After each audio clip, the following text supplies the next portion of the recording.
इज्जत गेली गावाची आणि आठवण आली भावाची अशी म्हण सांगून उपमुख्यमंत्री एकनाथ शिंदे यांनी उद्धव ठाकरेंवर जहरी टीका केली।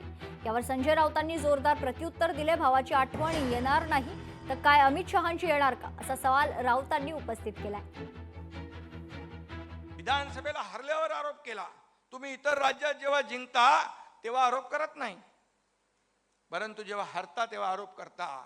मग ईव्हीएम वर आरोप करतात, निवडणूक आयोगावर आरोप करतात, कोर्टालाही सल्ला देतात, सगळं करू शकतात ते।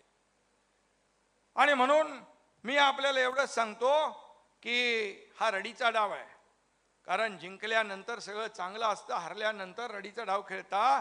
आणि म्हणून एक म्हण आहे ती सांगतो, इज्जत गेली गावाची आणि मग आठवण आली भावाची, ही म्हण आहे ना। आता काय फायदा आहे? मग भावाचीच आठवण येणार ना, अमित शहाची येणार का? असं आहे की आठवण आम्हाला भावाचीच येणार। ते ठाकरे आहेत, अमित शहाची आठवण येऊन आम्ही काय दिल्लीत का सुरतला जाऊ? त्यांना विचारा हा प्रश्न जाऊन।